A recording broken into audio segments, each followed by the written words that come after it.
Hello students, स्वागत है आप सभी का एक बार फिर से आपके अपने यूट्यूब चैनल पढ़ाई विद पीके पे।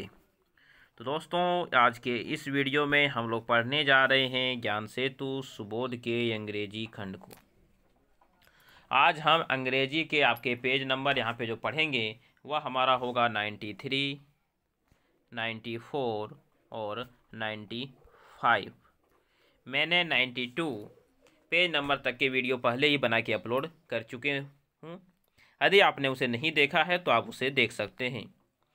तो चलिए वीडियो शुरू करते हैं, लेकिन वीडियो शुरू करने से पहले एक बार आपसे रिक्वेस्ट करते हैं कि यदि आप हमारे चैनल पर नए हैं और आपने हमारे चैनल को सब्सक्राइब नहीं किया है तो प्लीज़ एंड प्लीज़ वीडियो के नीचे सब्सक्राइब बटन दिख रहा है, उसे दबा के चैनल को सब्सक्राइब करें और घंटी एक दिखेगी उसे भी दबाना ना भूलें। घंटी के बाद आपको ऑल देखने को मिलेगा।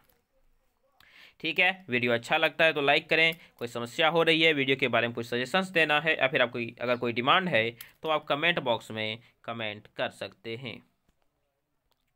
तो चलिए ज़्यादा समय ना लेते हुए चलते हैं हम अपने क्लास पे। तो आज आपको दिख रहा है कि यह हमारा यूनिट 6 है और यह आपका पेज नंबर 93 है। तो चलिए शुरू करते हैं। तो देखिए, यह जो पेज है वो बेसिकली इसमें आपको कुछ सॉल्व करने के लिए, कुछ बनाने के लिए यहाँ पे नहीं करना है। आपको कुछ यहाँ पे सॉल्व करने, कोई चीज़ का आंसर देने के लिए आपको यहाँ पे नहीं बोला गया है। ठीक है, यह पेज आपको सिर्फ सिखाने के लिए पेज दिया गया है जिसमें कि आप कुछ चीज़ें सीख सकते हैं। और इस पेज में आपको जो सीखने के लिए दी गई है वह इंग्लिश का बेसिक नहीं, इंग्लिश का बैकबोन है।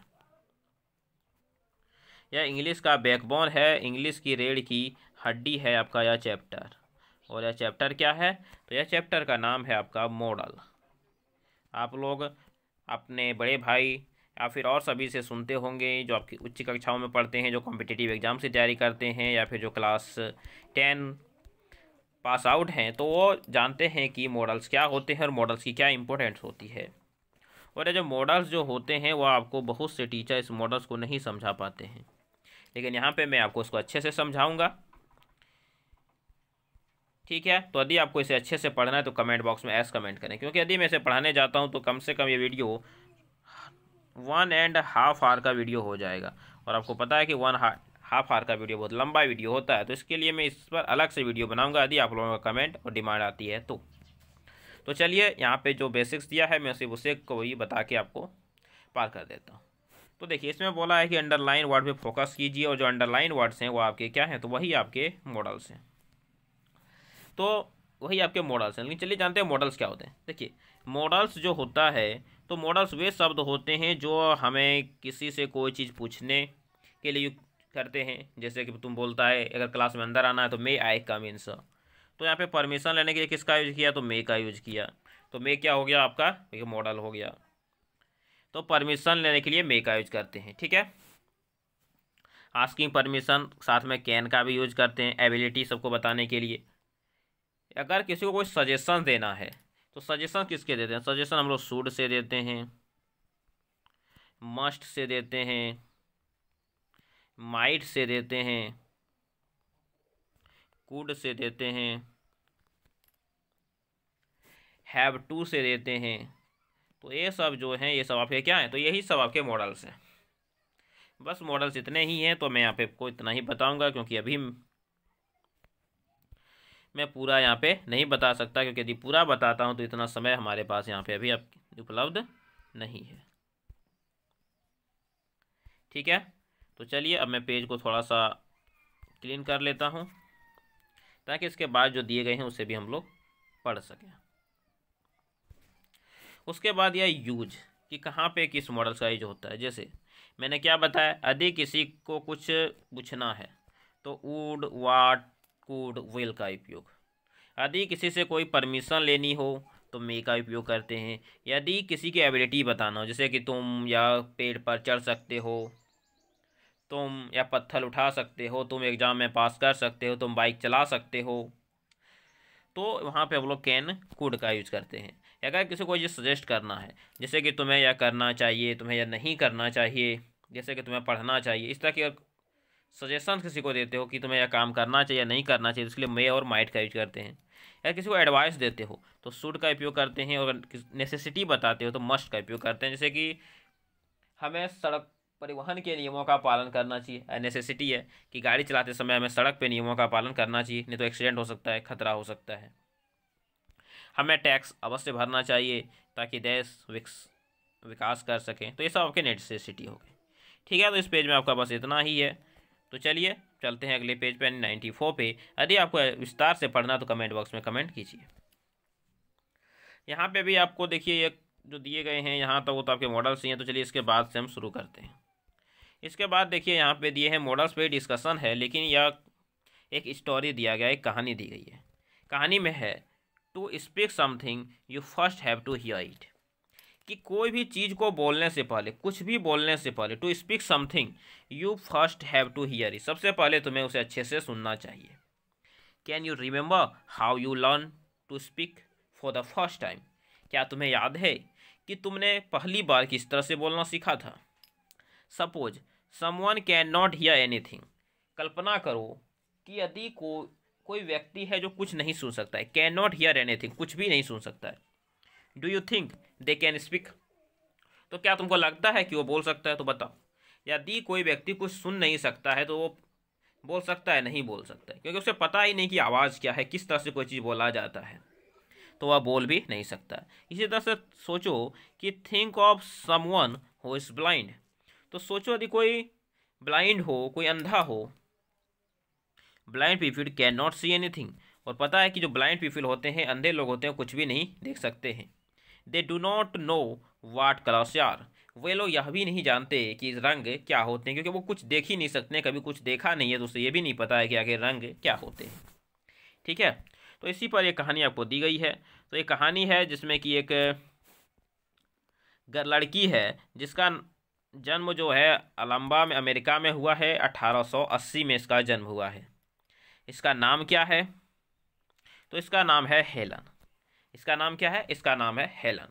तो हेलन जब 19 महीने की थी, जब वो 19 मंथ्स की थी, तो एक बार वह बीमार पड़ गई। एक दिन वह क्या हो गई, बीमार पड़ गई, और इस तरह से वो जब बहुत अधिक बीमार हो गई।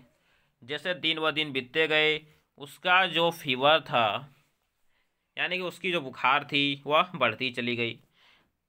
परिवार में हर कोई उसकी मदद करना चाहता था ताकि वो जल्दी से अच्छे हो जाएं। जल्दी उसके माता पिता को यह आभास हो गया कि उनकी जो बच्ची है वह कभी भी बोल और सुन नहीं सकती, सॉरी, वो कभी भी देख और सुन नहीं सकती। Baby would never be able to see and hear, कि वह बच्ची अब कभी भी देख और सुन नहीं सकती है। हर parent thought that they should find a teacher for him, तो उनके माता पिता ने सोचा कि इसके लिए एक शिक्षक खोजा जाए। मिस सुलिवन, यह young teacher agree to help her, तो मिस सुलिवन एक यंग टीचर थी जो कि उसकी मदद करने के लिए तैयार हो गई। It was a wonderful day for Helen Keller, तो यह हेलन केलर के लिए एक बहुत ही वंडरफुल दिन था जब अन्नू सुलिवन मार्च 1887 में उसके यहाँ पहुँचा। जब मार्च 1887 में यन्नू सुलिवन उस बच्ची को पढ़ाने के लिए उसके घर पहुंचा, तो उसके लिए बहुत ही वंडरफुल दिन था।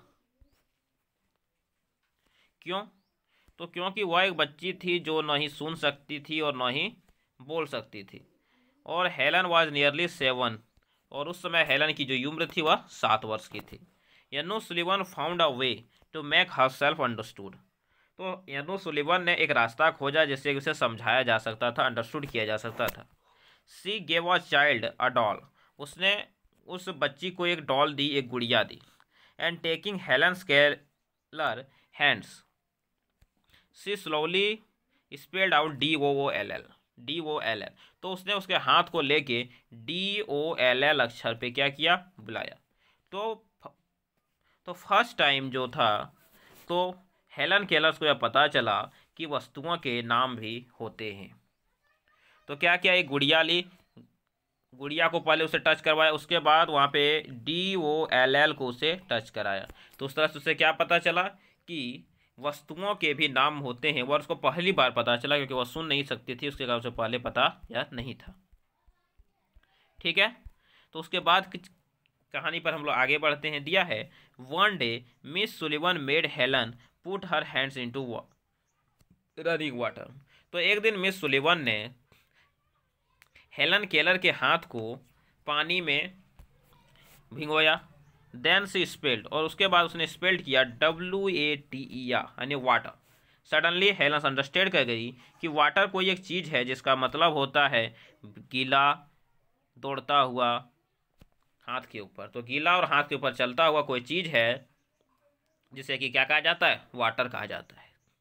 ठीक है, फिर डूरिंग द नेक्स्ट 3 मंथ्स, अगले 3 महीने में, she learn 300 words and could even put some of them into sentences.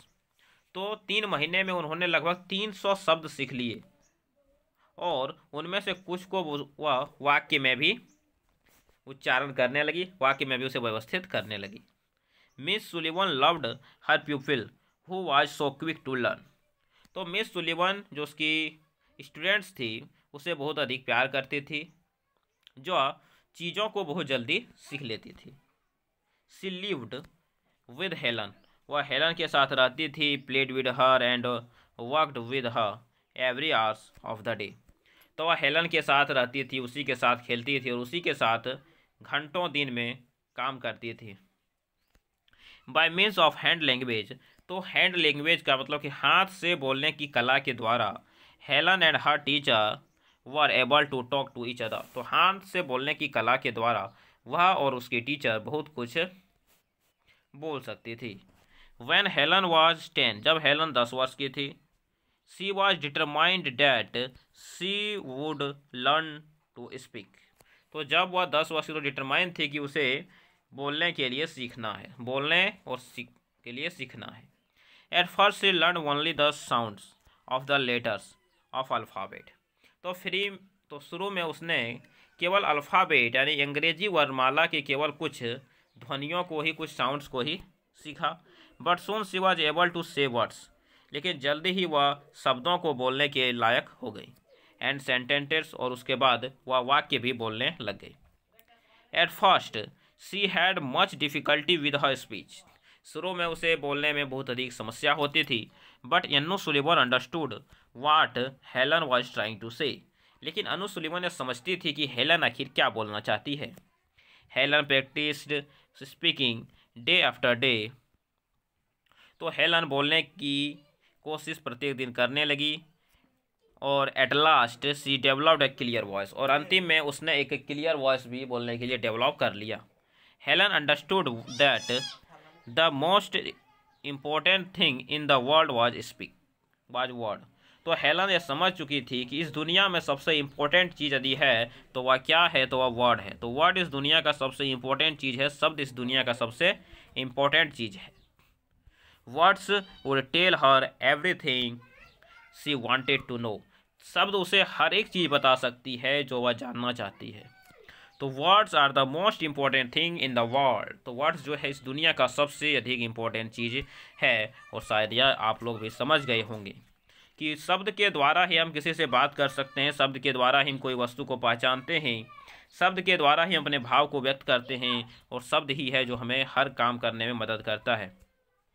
तो चलिए अब इनमें पूछे गए प्रश्नों के जवाब देते हैं जल्दी से। तो इनमें जो कि पूछे गए प्रश्न हैं वह इस प्रकार हैं। पहला है, answer the following questions. When was Helen Keller born? When was Helen Keller born? तो पूछा गया कि हेलन केलर का जन्म कब हुआ था। तो कहानी में मैंने बताया कि हेलन केलर का जन्म 1880 में हुआ था, 1880 में हुआ था। तो लिखेंगे यहाँ पे कि हेलन केलर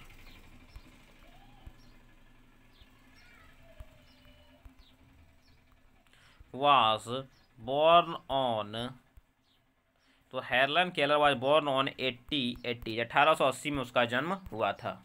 ठीक है, अगला है, what happened to Helen when she was 19 months old? तो क्या बताया कि जब वह 19 महीने की थी तो वह बीमार पड़ गई और इस तरह से उसकी जो तबीयत थी दिन ब दिन खराब होती गई। तो लिखेंगे she fell very ill, तो बहुत अधिक बीमार हो गई। और दिन व दिन यानी डे आफ्टर डे, तो दिन व दिन का अंग्रेजी क्या होता है? Day after day. Her fever, तो उसकी जो तबीयत थी यानी कि हर फीवर, तो day after day her fever stayed high, तो उसकी जो तबीयत थी वह क्या होती गई? दिन व दिन खराब होती गई, स्टेड हाई। ठीक है, तो यह हो गए यहाँ पे आपके सेकंड नंबर सवाल के जवाब। चलिए अब तीसरे नंबर सवाल के जवाब लिखते हैं, आप इन सब को नोट करते चलिएगा। दिया है what does blind and deaf mean, तो ब्लाइंड और डीफ का क्या मतलब है? तो मैं बताता हूँ। देखिए ब्लाइंड, तो ब्लाइंड का जो मतलब होता है वह होता है कि कोई चीज़ को नहीं देख पाना, तो नॉट मतलब कि कैन नॉट सी। इसका क्या मतलब होता है? कैन नॉट सी, कोई चीज़ को नहीं देख पाना, ये होता है हमारा ब्लाइंड। और डीफ क्या होता है? तो डीफ होता है कोई भी चीज़ को नहीं सुन पाना, तो लिखेंगे कैन नॉट हियर। हियर मतलब होता है सुना, तो कोई चीज़ को नहीं सुन पाना डीफ होता है, और कोई चीज़ को नहीं देख पाना ब्लाइंड होता है। ठीक है, तो चलिए आप लोग इसे नोट करते चलिएगा।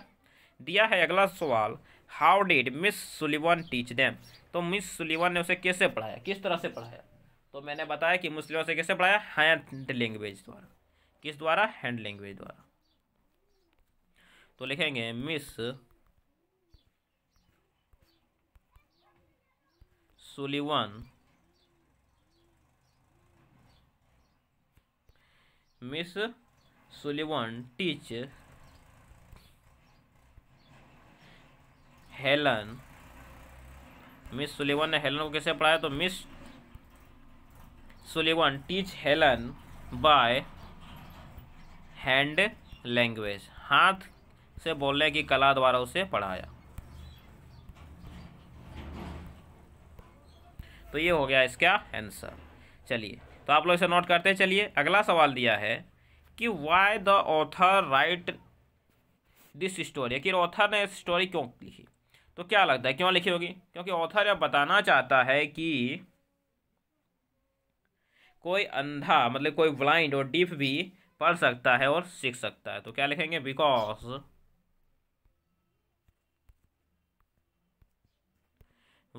The author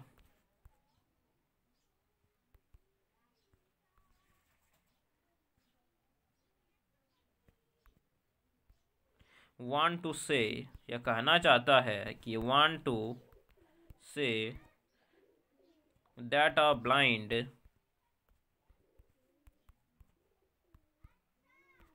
and deaf can also, क्या कर सकती है? पढ़ सकती है और सीख कर सकती है। Can also read and learn. तो यही वह बताना चाहती है, वही ऑथर बताना चाहता है कि एक गूंगा और अंधा व्यक्ति भी पढ़ सकता है और सीख सकता है।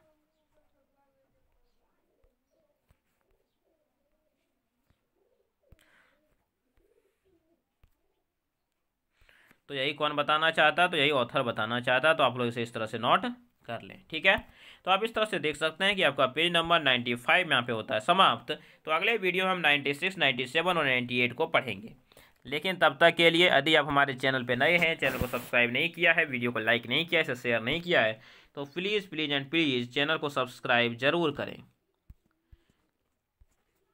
और इसे अपने दोस्तों को भी ज़रूर शेयर करें।